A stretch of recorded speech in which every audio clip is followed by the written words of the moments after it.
आगे बढ़ते हैं। देखिए, एससी छात्रों की कोचिंग स्कीम में 14 करोड़ रुपए के हुए फर्जीवाड़े मामले में कांग्रेस विधायक शमशेर सिंह गोगी ने खट्टर सरकार से तुरंत कार्रवाई करने की मांग की और साथ ही साथ उन्होंने यह भी कहा कि कांग्रेस विधानसभा के मानसून सत्र में माइनिंग माफिया के द्वारा डीएसपी की हुई हत्या और साथ ही विधायकों को मिल रही धमकियों और साथ ही प्रदेश से जुड़े जो अन्य मुद्दे हैं उन मुद्दों को भी विधानसभा के सदन में उठाएगी। कांग्रेस विधानसभा के मानसून सत्र में क्या मुद्दे उठाएगी, इसी बारे में खास बातचीत की हमारे संवाददाता अनिल कुमार ने कांग्रेस विधायक शमशेर सिंह गोगी से। देखिए, हरियाणा विधानसभा के मानसून सत्र में किन मुद्दों को उठाएगी, इस मेरे साथ हैं कांग्रेस विधायक शमशेर सिंह गोगी। इनसे जानते हैं कि कांग्रेस किन मुद्दों को विधानसभा के सत्र में उठाएगी। धन्यवाद। देखो, विधानसभा के सत्र में बहुत सारे मुद्दे हैं, लेकिन सबसे ज्वलंत मुद्दा जो है वो लॉ एंड ऑर्डर का है और पूरे हरियाणा के अंदर लॉ एंड ऑर्डर ध्वस्त हो चुका है। अभी अभी एक होनहार डीएसपी की हत्या कर दी गई, ये बहुत ही निंदनीय है। हरियाणा मेरे ख्याल में क्राइम में आज के दिन यूपी और बिहार से भी आगे जा चुका है और हरियाणा की सरकार जो है वो अपना मतलब मजे में भ्रष्टाचार में लिप्त है। किसी भी तरह की कोई चिंता नहीं है। कहीं ऐसा भी नहीं है, चाहिए तो ये था कि लॉ एंड ऑर्डर की स्थिति पे सरकार खुद प्रस्ताव ले आए, भाई इस पे विचार करो और चाहे 2 दिन लगो, इस पे डिस्कशन होनी चाहिए। और मेरा एक सुझाव है आपके माध्यम से कि जो भी आईपीएस और आईएएस अफसर हैं, जब तक इनकी अकाउंटेबिलिटी का कानून नहीं बनाया जाएगा, जब तक ये जो कानून व्यवस्था है वो कभी भी नहीं सुधर सकती। और जो डीएसपी मरा है उसके साथ तो मुझे पूरी तरह से सहानुभूति है, उसके परिवार से भी। लेकिन क्या जो अफसर और जो दूसरे लोग बचे हुए हैं जिन्होंने माल छकया उन माफिया पे थे, उनके बारे में कब जांच होगी? अभी मैं विज साहब का बयान सुन रहा था कि जुडिशियल इंक्वायरी होगी, लेकिन फरीदाबाद या नूंह डिस्ट्रिक्ट की होगी एक की बस। क्यों भाई?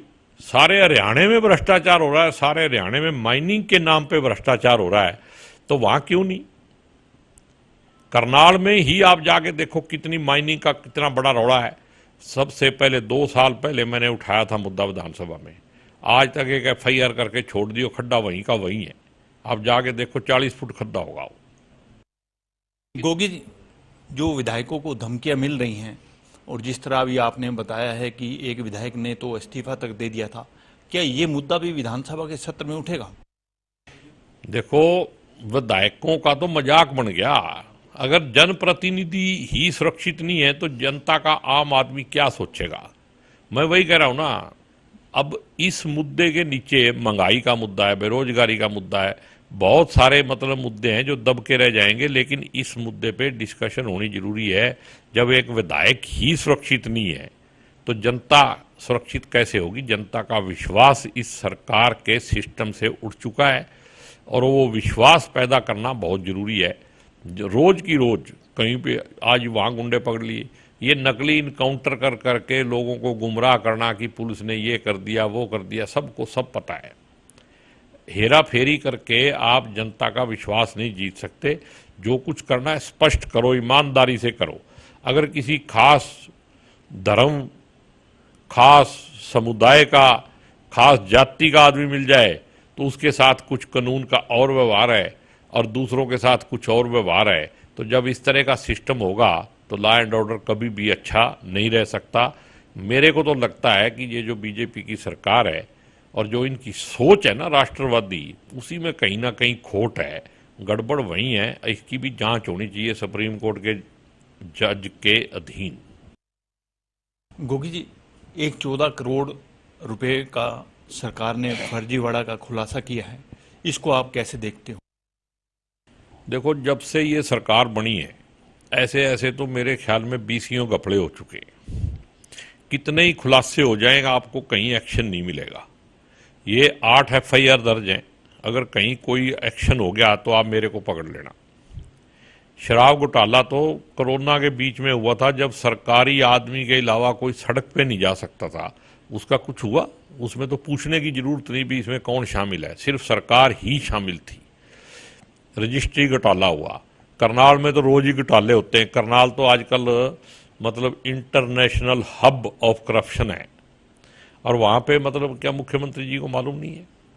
सबको मालूम है। डीसी को प्रमोट करके गुड़गांव लगा दिया, जिसके नेतृत्व में घोटाले होते रहे, और दूसरे लोगों को पकड़ के अब विजिलेंस को जांच दे दी, पड़ी रहेगी सालों साल। इतने आधे मर जाएंगे, आधे खप जाएंगे, ऐसे ही मतलब किसी ना किसी कुएं में गिर जाते। विजिलेंस को जांच देने का मतलब होता है भाई किसी मुद्दे को कुएं में डालना हो तो डाल के ऊपर से मिट्टी पा दो।